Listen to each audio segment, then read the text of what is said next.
¿Cuánto tiempo necesita una persona para descubrir que el respeto no se mendiga, sino que se conquista? 70 años me tomó a mí entenderlo, 70 años de doblar la cabeza, de susurrar en vez de gritar, de contener las lágrimas mientras sonreía. Me llamo Elena Gutiérrez y hasta hace 8 meses creía que mi destino era morir en silencio, invisible como siempre me hicieron sentir. La lluvia golpeaba con furia contra las ventanas aquella noche. Recuerdo cada detalle, el olor a humedad que se colaba por las rendijas, el sonido del reloj de péndulo que mi difunto esposo Manuel había restaurado, y la voz de mi hijo Fernando, irreconocible de rabia, ordenándome que me fuera de la casa donde había vivido los últimos 30 años. «Ya no te aguantamos más, mamá», gritó mientras yo, con manos temblorosas, metía unas cuantas prendas en una bolsa de plástico, siempre estorbando, siempre quejándote, siempre enferma. Detrás de él, Claudia, mi nuera, sonreía con una mueca apenas disimulada. Sus ojos brillaban con un triunfo largamente perseguido. Durante años había susurrado veneno en el oído de mi hijo, convenciéndolo de que yo era una carga insoportable, un obstáculo para sus ambiciosos planes de convertir la casa familiar en una posada turística. «No tiene a dónde ir», dijo ella con falsa preocupación, mientras me observaba parada bajo la lluvia con mi bolsa de plástico y mi dignidad hecha jirones. Lo que ellos no sabían era que, escondido entre mis ropas arrugadas, llevaba un diario de cuero desgastado y una llave dorada, objetos sin valor aparente, pero que guardaban el secreto más valioso de la familia, un secreto que había jurado nunca revelar, pero que ahora, mientras la lluvia empapaba mi cabello gris, comenzaba a reconsiderar. Doña Lupita Hernández, mi antigua vecina de la juventud, me recibió esa noche sin hacer preguntas. A sus 75 años, era una mujer menuda pero fuerte, con una mirada que había visto suficiente vida como para no sorprenderse por nada. Su pequeña casa olía a canela y café recién hecho, y por primera vez en horas dejé de temblar. «Elena, siéntate y tómate este café», me dijo mientras colocaba una manta sobre mis hombros. La lluvia siempre trae historias nuevas. No pude contener las lágrimas. No eran solo por la humillación reciente, sino por todas las lágrimas que había contenido durante décadas, las que no derramé cuando Manuel murió, dejándome con un hijo adolescente, las que contuve cuando Fernando se casó con Claudia y comenzó a cambiar, las que ahogué cada vez que mi nuera hacía un comentario hiriente sobre mi forma de cocinar, de vestir o simplemente de existir. «No llores, mujer», me dijo Lupita con esa sabiduría que solo otorgan los años. «Las lágrimas son un lujo que las mujeres como nosotras no podemos permitirnos por mucho tiempo». Esa noche, acostada en la cama prestada de Lupita, abrí mi viejo diario. Sus páginas amarillentas contenían 30 años de secretos, de sacrificios silenciosos, de renuncias que nadie había notado. Y la llave dorada, esa llave abría la puerta de una verdad que había mantenido oculta por el bien de todos, o eso creía yo. «Mañana pensaremos qué hacer», susurré para mí misma mientras cerraba el diario. «Mañana será otro día». Lo que no sabía entonces era que ese otro día sería el primero de una transformación que nadie, ni siquiera yo, podía imaginar. El mercado de Santa Rosa bullía de actividad aquella mañana. Acompañé a Lupita a hacer sus compras semanales, agradecida por la distracción que me ofrecía el colorido paisaje de frutas, verduras y rostros conocidos. Mientras ella regateaba el precio de los chiles, yo me detuve frente al puesto de don Mateo, el panadero que conocía desde hacía décadas. «Doña Elena, ¿cómo está? Hace tiempo que no la veía por aquí», me saludó con una sonrisa genuina que contrastaba con las muecas forzadas a las que me había acostumbrado en casa de Fernando. «Bien, don Mateo, visitando a mi amiga Lupita», respondí, evitando mencionar la verdadera razón de mi presencia en el barrio.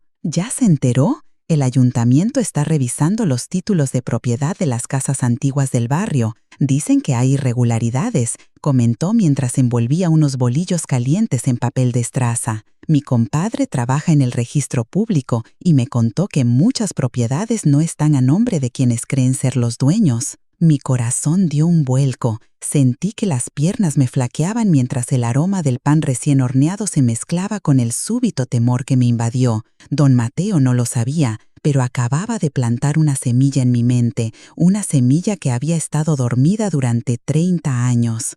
Esa noche, mientras Lupita dormía, volví a abrir mi diario. Entre sus páginas encontré los recibos amarillentos de pagos que había realizado en secreto y una escritura doblada cuidadosamente que nadie había visto jamás. La casa donde Fernando y Claudia viven ahora, la casa de la que me habían expulsado, tenía una historia muy diferente a la que todos creían conocer. Recuerdo aquel día, 30 años atrás, cuando decidí proteger el orgullo de Manuel fingiendo que la casa la había comprado él con sus ahorros. En realidad, fue la herencia de mi tía Remedios la que pagó hasta el último centavo de aquella propiedad. Manuel nunca lo supo, Fernando tampoco. Yo había decidido cargar con ese secreto para mantener intacta la dignidad de mi esposo, para que mi hijo admirara a su padre. ¿Habría sido diferente todo si hubiera revelado la verdad desde el principio? ¿Me habrían respetado más? ¿O quizás me habrían odiado por humillar el orgullo masculino de los hombres de mi vida? Acaricié la llave dorada entre mis dedos. No era solo la llave de un cofre en el banco local, era la llave de mi libertad, la que abriría la puerta de mi nueva vida. Y esa noche, mientras la luna iluminaba la pequeña habitación de Lupita, tomé la primera de muchas decisiones valientes. Era hora de despertar aquellas semillas dormidas. El viejo edificio del notario Salazar olía a café rancio y a papel antiguo. Había trabajado allí como secretaria durante 5 años, mucho antes de casarme con Manuel. Fue en ese lugar donde aprendí la importancia de los documentos, de las firmas, de los sellos que validaban la realidad legal de las personas. «Doña Elena, qué sorpresa», exclamó Marisol, una joven de unos 30 años que me recibió en la recepción. «Mi papá siempre habla de usted, dice que era la mejor secretaria que tuvo este despacho». Sonreí con nostalgia. Marisol era la hija del notario Salazar, un hombre justo que me había enseñado a navegar entre las complejidades del mundo legal. Ahora ella trabaja donde yo había estado décadas atrás. «Vengo a consultar unos documentos antiguos si es posible», dije con una voz más firme de lo que esperaba, relacionados con la propiedad de calle Jacarandas número 45. Los ojos de Marisol se iluminaron con reconocimiento. «Su casa, claro, estamos digitalizando los archivos antiguos, puedo ayudarla». Durante las siguientes horas, entre el zumbido de las computadoras y el olor a tinta de las impresoras, confirmé lo que ya sabía. La casa nunca había estado legalmente a nombre de Manuel ni de Fernando. Estaba a mi nombre, bajo un fideicomiso que había establecido con la ayuda del notario Salazar, quien había respetado mi deseo de mantener el arreglo en secreto. «Hay algo más, doña Elena», dijo Marisol en voz baja. «Alguien vino hace unos meses preguntando por esta propiedad. Mi sangre se heló. ¿Fernando había intentado hipotecar la casa? ¿Era posible que mi propio hijo hubiera tratado de disponer de una propiedad que ni siquiera le pertenecía?» Esa tarde, mientras regresaba a casa de Lupita con una carpeta llena de documentos, me detuve frente a la casa donde había vivido durante 3 décadas. Las cortinas nuevas que Claudia había colocado ondeaban suavemente con la brisa. El jardín que yo había cuidado con tanto esmero mostraba signos de abandono. 2 meses bastaron para que las rosas se marcharan sin mis cuidados diarios. «Elena», la voz de Lupita me sacó de mis pensamientos mientras me alcanzaba en la acera. «Te vi desde la ventana. No te tortures, mujer». «No me estoy torturando, Lupita», respondí con una tranquilidad que me sorprendió. «Estoy recordando y decidiendo». Esa noche escribí en mi diario por primera vez en años. No fueron lamentos ni quejas, sino un plan meticuloso. Las huellas en mi vida estaban impresas en papeles que nadie se había molestado en leer, y ahora esos mismos papeles me devolverían lo que era mío. «No puedo representarla en este caso, doña Elena», dijo el licenciado Gómez, un abogado canoso que había conocido a través de Manuel.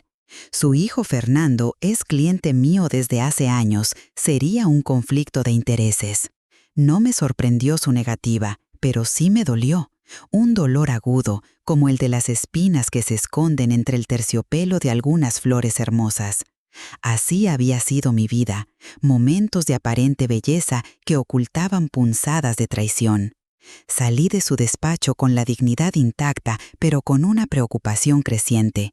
Necesitaba asesoría legal, alguien que no tuviera conexiones con Fernando o Claudia, alguien que viera mi caso con ojos frescos. Deberías hablar con mi sobrino, me sugirió Lupita esa tarde mientras preparábamos la cena. Alejandro es abogado, especializado en derechos de adultos mayores. Es joven, pero tiene principios firmes. Alejandro Ruiz resultó ser exactamente lo que necesitaba. Un hombre de unos 35 años, con ojos astutos pero amables, y una determinación que me recordó a mí misma cuando tenía su edad. Su caso me interesa, doña Elena, dijo después de escuchar mi historia durante 2 horas en la cocina de Lupita. Lo que le han hecho es más común de lo que cree. El abandono y el abuso patrimonial hacia los adultos mayores es una epidemia silenciosa. Por primera vez en mucho tiempo sentí que alguien me veía, no como una anciana inútil, no como un estorbo, sino como una persona con derechos, con historia, con dignidad. Hay algo más que debes saber, añadió Alejandro, revisando los documentos que le había mostrado. La propiedad de calle Jacarandas no es la única a su nombre. Fruncí el ceño confundida. ¿Cómo dice? Este anexo a la escritura menciona una segunda propiedad, un terreno en las afueras del pueblo. ¿No lo sabía? Con manos temblorosas revisé el documento que señalaba. Efectivamente, junto con la casa había adquirido un terreno adyacente al río, una parcela que en aquel entonces parecía no tener valor. Manuel lo había considerado una mala inversión, un capricho mío que había tolerado a regañadientes. Ese terreno, murmuré, recordando, hace 30 años era solo tierra árida junto al río, nadie lo quería. Alejandro sonrió con un brillo especial en los ojos. Doña Elena, ¿sabe qué hay ahora en esa zona? Negué con la cabeza. El nuevo centro comercial Plaza del Río, uno de los desarrollos inmobiliarios más exitosos de la región, y según estos documentos, su terreno linda exactamente con la plaza. Esa noche abracé mi diario como si fuera un viejo amigo que guardaba más secretos de los que yo misma recordaba. Entre espinas de dolor comenzaba a vislumbrar el terciopelo de una justicia largamente postergada. Tu madre está senil, Fernando, probablemente está inventando historias para llamar la atención. Escuché decir a Claudia mientras yo fingía estar absorta en la novela que sostenía entre mis manos. Había decidido visitar a mi hijo aparentando una reconciliación, una aceptación sumisa de mi destino como madre rechazada. Necesitaba tiempo para que Alejandro preparara los documentos legales y, mientras tanto, quería observar de cerca lo que ocurría en mi casa. Fernando suspiró profundamente, pasándose una mano por el cabello que comenzaba a ralear, igual que le había sucedido a su padre a esa edad. No lo sé, Claudia, la vi muy lúcida. ¿Y si realmente está consultando abogados? ¿Abogados? Claudia soltó una risa seca. ¿Con qué dinero? No tiene ni dónde caerse muerta. Además, ¿qué va a reclamar? Esta casa la compró tu padre con su trabajo. Tenemos las escrituras. Observé el reflejo distorsionado de mi hijo en el espejo de la sala. Ya no veía en él al niño que había criado con tanto amor, al adolescente que lloraba en mi hombro cuando su padre murió, al joven que me prometió que siempre cuidaría de mí. Ahora veía a un hombre manipulado, debilitado por una ambición que ni siquiera era suya. No quiero problemas, Claudia. Quizás deberíamos... ¿Deberíamos qué? ¿Traerla de vuelta? Interrumpió ella con desprecio. Ya hablamos de esto. Necesitamos la casa entera para la posada. Su habitación será la suite principal. Además, ya firmaste los papeles del préstamo. No hay vuelta atrás. Así que era cierto. Fernando había hipotecado la casa. Una casa que legalmente no le pertenecía. Sentí una punzada de dolor mezclada con determinación. No era solo por mí que debía actuar, sino por mi hijo. Estaba hundiéndose en deudas y mentiras, arrastrado por la ambición desmedida de Claudia. Esa tarde, mientras salía de la que había sido mi casa, noté algo que me heló la sangre. En el garaje, envueltos en plástico protector, estaban los muebles antiguos que habían pertenecido a mi madre, piezas de madera labrada que habían pasado de generación en generación. Claudia planeaba venderlos, o quizás ya lo había hecho. «Te veo mañana, mamá», se despidió Fernando con un beso distante en la mejilla. «Tú también, hijo», respondí, mirándolo a los ojos, buscando al niño que había sido. «Tú también necesitas descansar». Esa noche en casa de Lupita tomé una decisión que cambiaría el curso de nuestras vidas. Era hora de mostrarle a Fernando su propio reflejo, sin distorsiones, sin mentiras piadosas. El Banco Regional de Santa Rosa había cambiado poco en 30 años. El mismo mármol gris en el suelo, las mismas columnas imponentes, el mismo olor a papel y metal. Lo único diferente eran las computadoras que habían reemplazado a las viejas máquinas de escribir. «Necesito acceder a mi caja de seguridad», dije a la joven ejecutiva que me atendió, número 723. La mujer tecleó algo en su computadora y frunció el ceño. «Lo siento, señora, esa caja fue cancelada hace 3 meses. Sentí que el suelo se movía bajo mis pies. Eso es imposible, yo soy la única titular». «Déjeme verificar». La mujer siguió tecleando. «Aquí dice que el señor Fernando Gutiérrez presentó un poder notarial firmado por usted, autorizando el acceso y posterior cancelación de la caja». Un poder falsificado. Mi propio hijo había falsificado mi firma para acceder a documentos que ni siquiera sabía que existían. Documentos que yo había guardado durante décadas como respaldo, como prueba, como testimonio silencioso. «Necesito hablar con el gerente», dije con una voz que no parecía la mía, firme y autoritaria, de manera. 2 horas después, salí del banco con una carpeta de documentos bajo el brazo y una expresión que mezclaba la indignación con el triunfo. El gerente, al verificar las firmas y contrastarlas con registros anteriores, había confirmado la falsificación.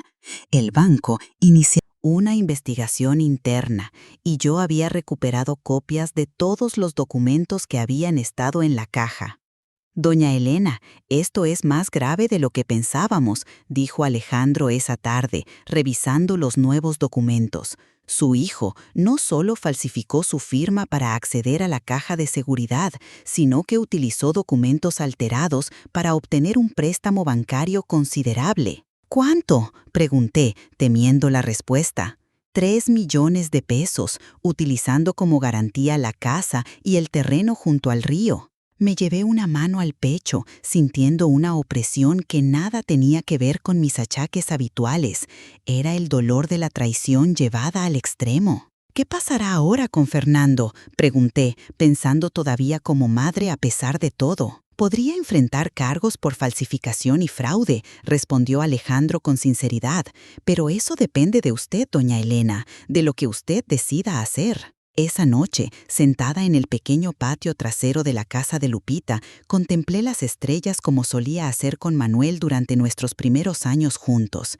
Pensé en los cimientos invisibles que había construido durante décadas: amor, sacrificio, trabajo honesto. Cimientos que mi hijo y mi nuera habían intentado socavar sin entender que eran precisamente esos cimientos los que sostenían su mundo. «¿Vale la pena destruir a mi familia para recuperar lo que es mío?», murmuré a las estrellas, como si ellas pudieran ofrecerme una respuesta. El silencio de la noche fue interrumpido por la voz de Lupita, que había salido silenciosamente al patio. «La pregunta, Elena, no es si vale la pena destruir a tu familia», dijo con esa sabiduría tranquila que siempre me reconfortaba. «La pregunta es si vale la pena destruirte a ti misma para mantener una ilusión de familia». Sus palabras me golpearon con la fuerza de una verdad largamente evitada. Lo que yo llamaba mi familia ya había sido destruida por la ambición y la ingratitud.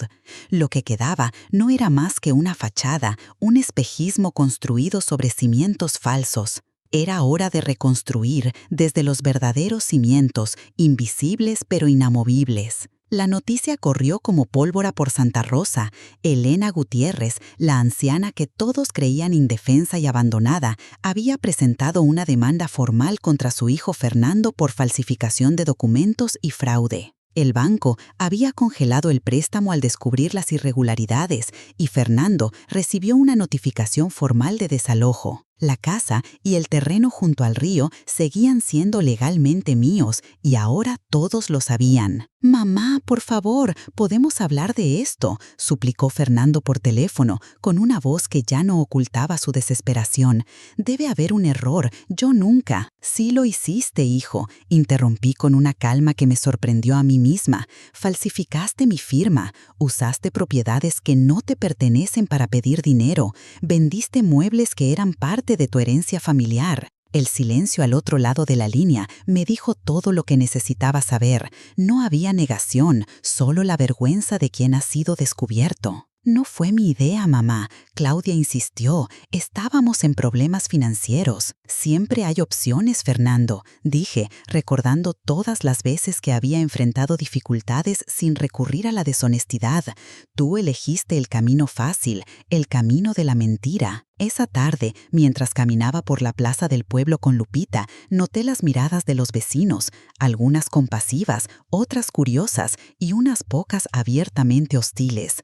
La familia de Claudia era conocida en el pueblo y habían comenzado a difundir rumores sobre mi supuesta senilidad y mi ingratitud a un hijo que siempre me había cuidado. «No les hagas caso, Elena», dijo Lupita, apretando mi brazo. «La verdad siempre sale a la luz». Y así fue. 3 días después, el notario Salazar convocó una reunión en su despacho. Fernando y Claudia asistieron, visiblemente tensos. Yo llegué acompañada por Alejandro y Lupica, mis nuevos pilares de apoyo. «Les he pedido que vengan porque hay información importante que debe ser aclarada», comenzó el notario, un hombre de 70 años cuya autoridad nadie cuestionaba. «Hace 30 años, doña Elena Gutiérrez adquirió 2 propiedades, la casa de calle Jacarandas y el terreno junto al río». Fernando me miró con incredulidad. Claudia palideció. «Doña Elena me pidió entonces que mantuviera esta información en reserva por razones personales que respeto»,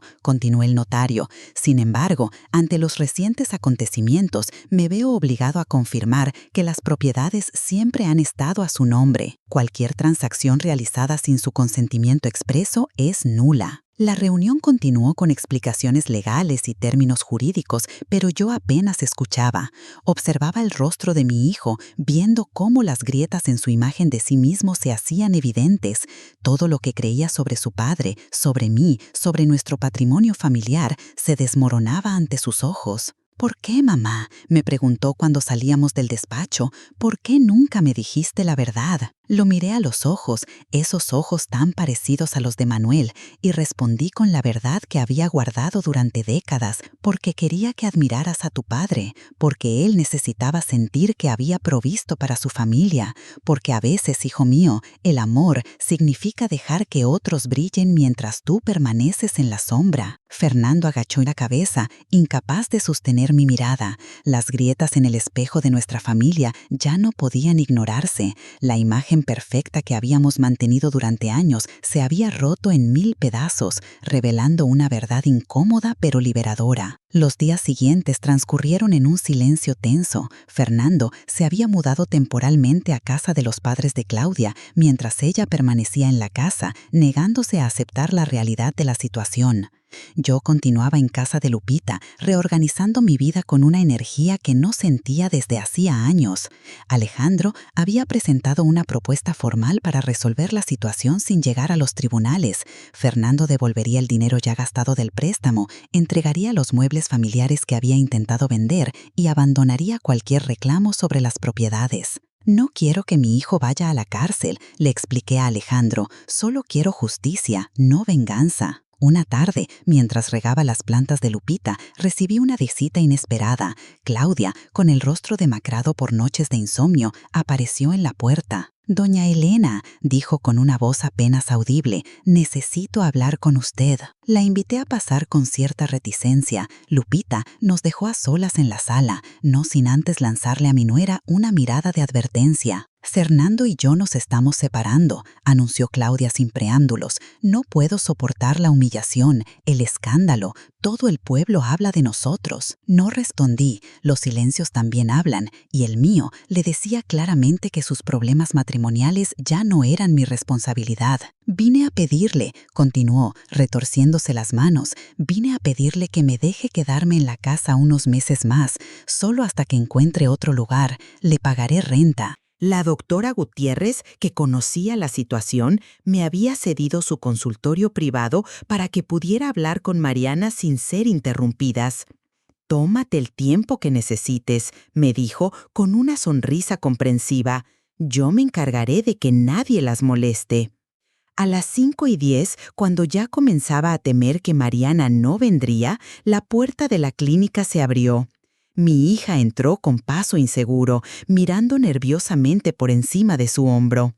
Llevaba un vestido holgado que ocultaba su embarazo y unas gafas oscuras que no logré entender hasta que se las quitó.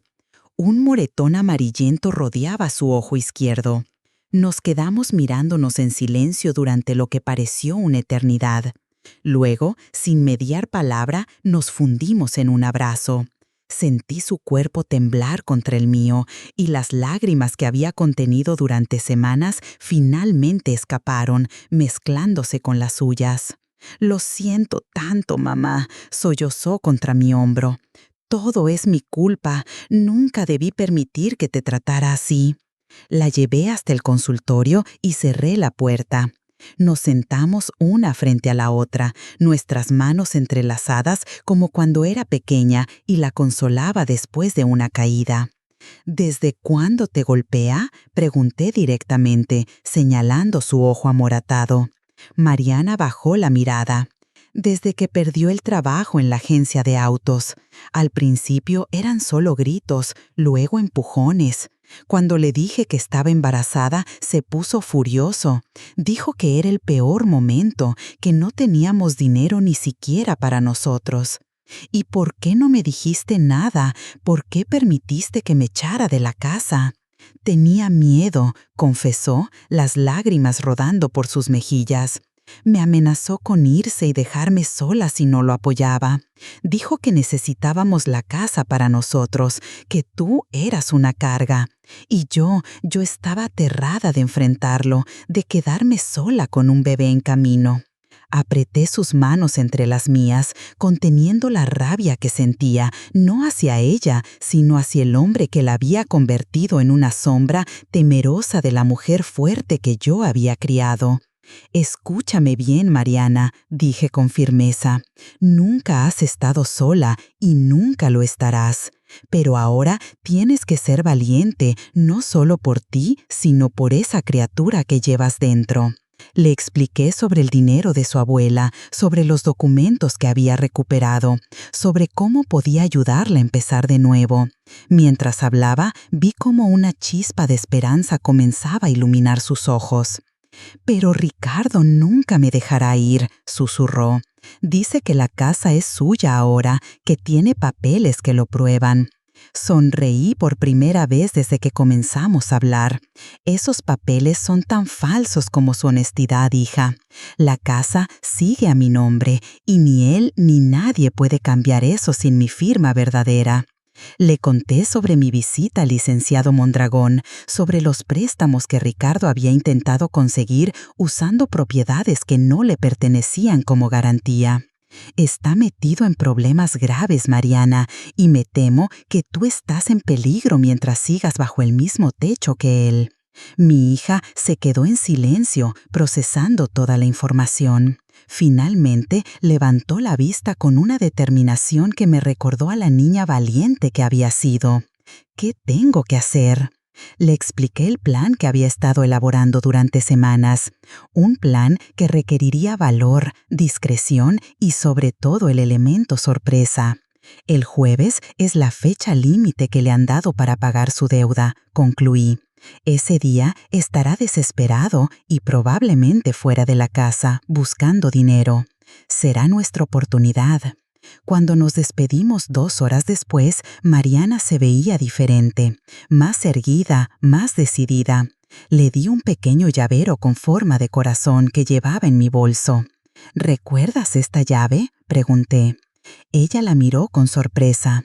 La puerta de la cocina. Papá siempre decía que era la entrada más importante de la casa, porque ahí se alimentaba el alma de la familia.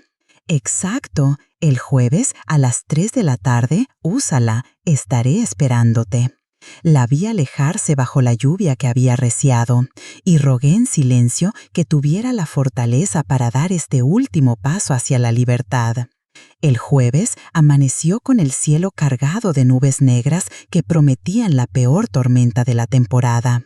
Me levanté al alba después de una noche de sueño intermitente y comencé los preparativos para lo que sabía sería un día decisivo. ¿Estás segura de esto, Esperanza?, preguntó Carmen, mientras me ayudaba a preparar una maleta pequeña con lo esencial. Más peligroso es dejar a mi hija y a mi nieto por en sus manos, respondí, doblando cuidadosamente un conjunto de sábanas limpias. A las 11 de la mañana, el licenciado Mondragón llegó a casa de Carmen como habíamos acordado. Repasamos cada detalle del plan y los documentos que presentaríamos en caso necesario. He contactado a un juez amigo, me informó. Si su yerno intenta cualquier cosa, podemos obtener una orden de restricción de inmediato. A las 11 de la mañana, un taxi me dejó a una cuadra de mi casa. La lluvia caía con fuerza, convirtiendo las calles en pequeños ríos. Me refugié en la panadería de don Javier, desde donde podía observar la entrada de mi hogar sin ser vista. A las 2:30, tal como Tomás había informado, Ricardo salió de la casa hecho una furia, subió a su motocicleta y partió a toda velocidad. Según nuestro informante, tenía una cita con los prestamistas a las 3, una cita a la que llegaría con las manos vacías. Esperé 15 minutos más, asegurándome de que no regresara, y luego caminé bajo la lluvia hasta la puerta trasera. La llave dorada giró suavemente en la cerradura, como si me diera la bienvenida a casa. La cocina estaba en peor estado que la última vez. El fregadero rebosaba detrás de sucios y un olor a podrido impregnaba el aire. Pero no había tiempo para disgustarse por eso. Me moví silenciosamente hacia la sala, donde había acordado encontrarme con Mariana. Mi hija estaba sentada en el sofá, abrazando una pequeña maleta contra su pecho. Cuando me vio, se levantó de un salto y corrió hacia mí. Nos abrazamos en silencio, conscientes de que cada minuto era precioso. ¿Tienes todo lo que necesitas?, pregunté, separándome para examinar su rostro. El moretón alrededor de su ojo había adquirido un tono verdoso, pero sus ojos brillaban con una determinación renovada.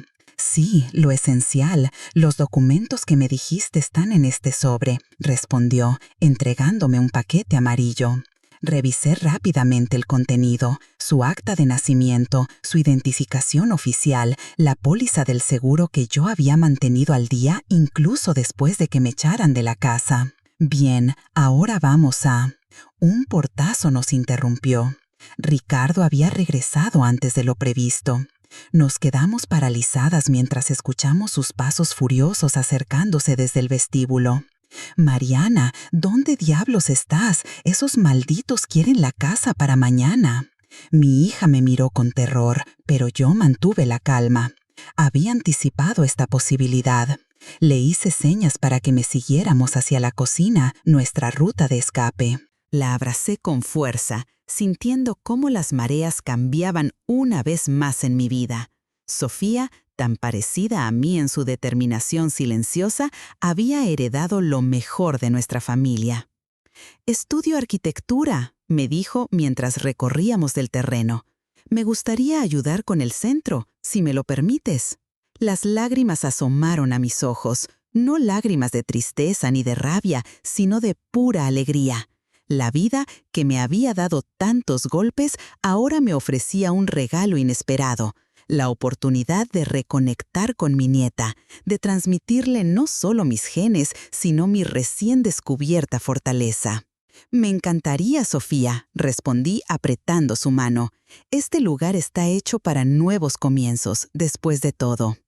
Esa noche, bajo un cielo estrellado que parecía celebrar mi renacimiento, escribí en mi diario: las mareas cambian, las tormentas pasan, las heridas cicatrizan. Lo que queda después de todo es la verdad. Nunca es tarde para reclamar tu propia vida. El invierno dio paso a la primavera y la primavera al verano.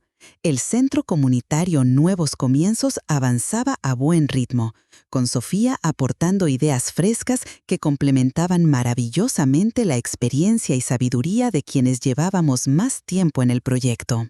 Me había mudado a un pequeño pero acogedor apartamento cerca del centro, decorado con los muebles familiares que Fernando había devuelto, arrepentido. Lupita vivía en el apartamento contiguo y nuestras vidas habían adquirido una rutina placentera de trabajo en la fundación, tardes de café en la plaza y ocasionales visitas de Fernando, quien poco a poco reconstruía su relación conmigo. Una mañana, mientras revisaba la correspondencia, encontré un sobre elegante con el membrete del Ayuntamiento de Santa Rosa. Era una invitación para recibir un reconocimiento por mi contribución al bienestar social de la comunidad. ¿Yo? Pregunté en voz alta, incrédula. ¿Un reconocimiento para mí? Lupita rió con ganas al ver mi expresión. ¿Por qué te sorprende tanto? Has creado algo importante, Elena, algo que cambiará la vida de muchas personas. La ceremonia se celebró en el salón principal del ayuntamiento. Para mi sorpresa, el lugar estaba lleno. Vecinos, amigos nuevos y antiguos, Alejandro con su esposa, el doctor Ramírez, Sofía e incluso Fernando, sentado discretamente en una de las últimas filas. El alcalde, un hombre joven con ideas progresistas, pronunció un discurso sobre la importancia de valorar a los adultos mayores como pilares de sabiduría y experiencia. Luego me invitó a subir al estrado para recibir una placa conmemorativa. Con piernas temblorosas, no por la edad, sino por la emoción, subí los escalones y me coloqué frente al micrófono. Miré los rostros expectantes que me observaban y por un momento no supe qué decir. Yo, que había pasado la mayor parte de mi vida en silencio, ahora tenía la atención de todo el pueblo. Hace un año, comencé con voz clara, me encontraba bajo la lluvia con un saco de ropa vieja como única posesión. Hoy estoy aquí recibiendo un reconocimiento que jamás soñé merecer. Hice una pausa, encontrando las palabras adecuadas. La vida nos enseña de maneras extrañas. A veces necesitamos perderlo todo para descubrir quiénes somos realmente. A veces necesitamos que nos rompan el corazón para aprender a amarnos a nosotros mismos. Miré directamente a Fernando, cuyos ojos brillaban con lágrimas contenidas. No construí el Centro Nuevos Comienzos por venganza ni por orgullo. Lo construí porque entendí, quizás demasiado tarde, que todos merecemos un lugar donde ser valorados, donde nuestra experiencia sea un tesoro y no una carga, donde nuestras arrugas cuenten historias de valentía y no de derrota. Los aplausos resonaron en el salón cuando terminé mi breve discurso, pero lo que más me conmovió fue ver a varias mujeres mayores acercarse después para agradecerme por dar voz a lo que ellas habían sentido durante años. «Usted nos representa, doña Elena», dijo una de ellas, apretando mis manos entre las suyas. «Nos ha devuelto la esperanza». Esa noche, mientras contemplaba la placa sobre mi mesa de noche, pensé en los ecos que nuestras acciones dejan en el mundo, en cómo una decisión tomada desde la dignidad y no desde el rencor puede resonar mucho más allá de nuestra propia vida. El jacarandá que había plantado en el jardín de Lupita ya mostraba los primeros botones que pronto se convertirán en flores violetas. Así era mi vida ahora, un continuo florecer, un eterno comenzar, un eco del mañana que resonaba ya en el presente. La inauguración del Centro Comunitario Nuevos Comienzos se programó para coincidir con mi cumpleaños número 71. No fue una decisión planeada. Sofía y Alejandro lo habían organizado como una sorpresa, una forma de celebrar no solo mi vida, sino también el renacimiento que había experimentado. El edificio principal, de líneas modernas pero acogedoras, se alzaba orgulloso junto al río. Los apartamentos para adultos mayores, pequeños pero funcionales, estaban dispuestos en forma de herradura alrededor de un jardín central. La biblioteca, los talleres y el comedor comunitario completaban un espacio diseñado para fomentar tanto la independencia como la convivencia. «Es más hermoso de lo que imaginé», dije a Sofía mientras recorríamos las instalaciones el día antes de la inauguración. «Has hecho un trabajo excepcional». Mi nieta sonrió con una mezcla de orgullo y emoción. «Aprendí de la mejor, abuela. Tu visión fue el cimiento de todo esto». La mañana de la inauguración amaneció despejada y luminosa, como si el cielo mismo quisiera celebrar. Me vestí con especial cuidado. Un vestido azul turquesa que Lupita había insistido en que comprara, argumentando que resaltaba el color de mis ojos, y un chal de seda que había sido un regalo de Fernando. El acto oficial fue emotivo pero sencillo. Corté la cinta roja en la entrada principal, acompañada por el alcalde y por Sofía, quien había sido nombrada directora de proyectos de la fundación.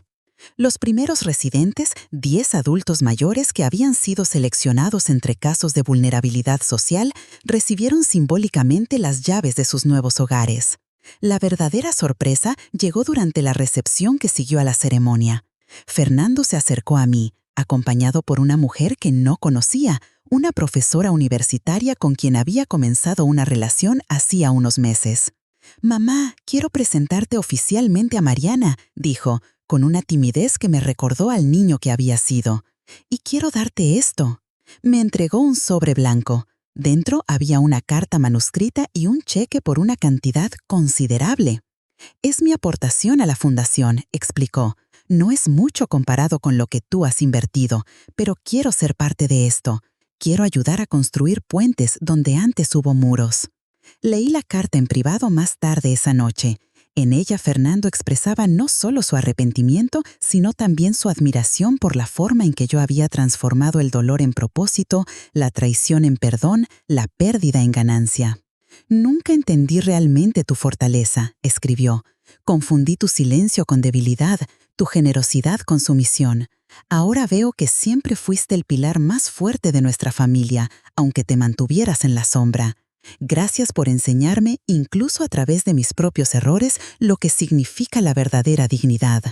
Esa noche, en mi nuevo apartamento dentro del centro comunitario, rodeado de los objetos familiares que habían sido testigos de mi vida, sentí que había completado un círculo. No perfecto, no sin cicatrices, pero un círculo al fin. Había construido puentes invisibles entre mi pasado y mi presente, entre el dolor y la sanación, entre la pérdida y el encuentro. Puentes que permitían que la energía de la vida fluyera en ambas direcciones, nutriendo tanto lo que había sido como lo que estaba por venir. En mi diario, que ya no guardaba secretos dolorosos sino reflexiones luminosas, escribí: «Los puentes más importantes son los que construimos dentro de nosotros mismos, los que unen nuestras heridas con nuestras fortalezas, nuestros miedos con nuestros sueños. Son invisibles para los demás, pero sostienen todo nuestro mundo». Un año ha pasado desde la inauguración del Centro Nuevos Comienzos.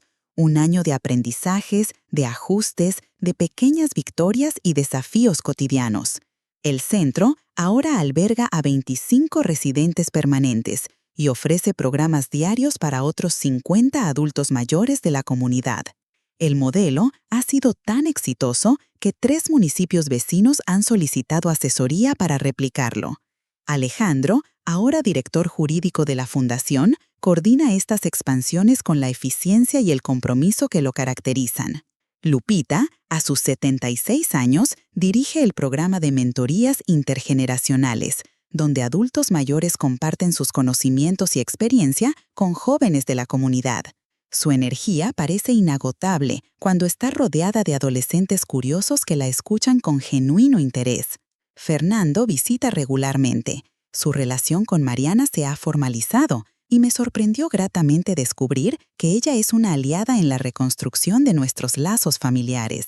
Sofía, mientras tanto, ha encontrado su vocación en la arquitectura social, diseñando espacios que fomentan la dignidad y el bienestar de personas vulnerables. En cuanto a mí, he descubierto una paz que nunca creí posible.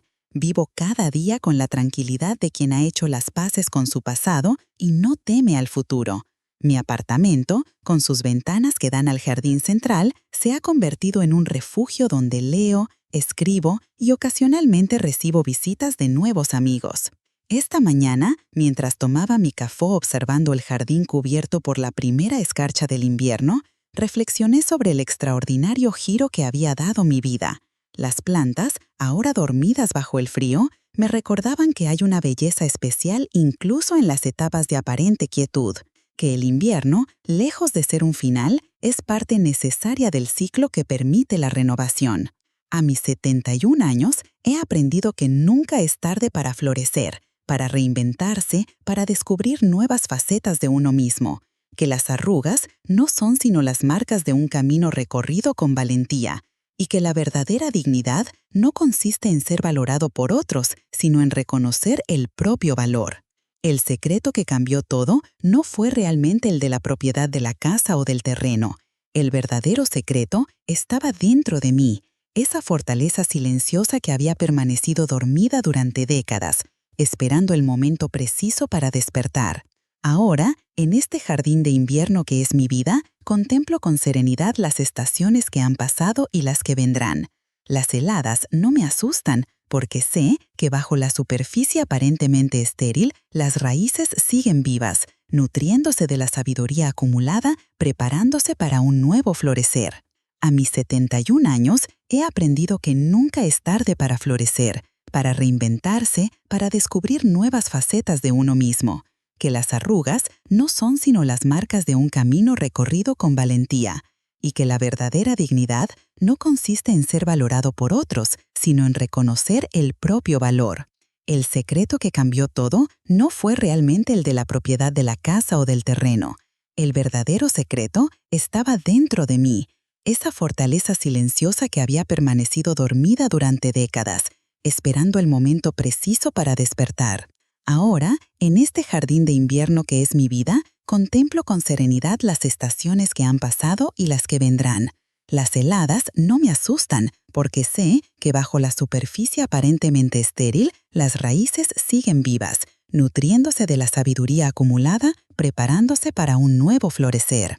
A mis 71 años, he aprendido que nunca es tarde para florecer, para reinventarse, para descubrir nuevas facetas de uno mismo, que las arrugas no son sino las marcas de un camino recorrido con valentía, y que la verdadera dignidad no consiste en ser valorado por otros, sino en reconocer el propio valor.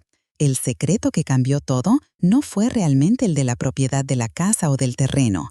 El verdadero secreto estaba dentro de mí, esa fortaleza silenciosa que había permanecido dormida durante décadas, esperando el momento preciso para despertar.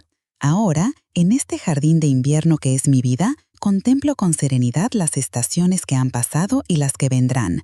Las heladas no me asustan, porque sé que bajo la superficie aparentemente estéril, las raíces siguen vivas, nutriéndose de la sabiduría acumulada, preparándose para un nuevo florecer. Y si algo he aprendido en esta inesperada primavera tardía, es que nuestro valor no disminuye con la edad. Al contrario, como los buenos vinos, nos volvemos más complejos, más profundos, más auténticos con el paso de los años. Solo necesitamos la oportunidad, o a veces la crisis, que nos permita redescubrirnos. Mientras escribo estas líneas en mi diario, el sol de la tarde dora las plantas escarchadas del jardín, creando un espectáculo de luz que parece mágico. Así es la vida en su etapa final, un resplandor dorado que, si sabemos apreciarlo, puede ser la luz más hermosa de todas. Y si alguna lección puedo dejar a quienes lean algún día estas páginas, es esta. Nunca es tarde para reclamar tu dignidad, para redescubrir tu valor, para comenzar de nuevo. La vejez no es un tiempo de rendición, sino de revelación, no un epílogo apresurado, sino un capítulo esencial de nuestra historia. Porque al final, todos somos jardines de invierno, aparentemente dormidos, secretamente vivos, eternamente capaces de sorprender al mundo con una inesperada floración.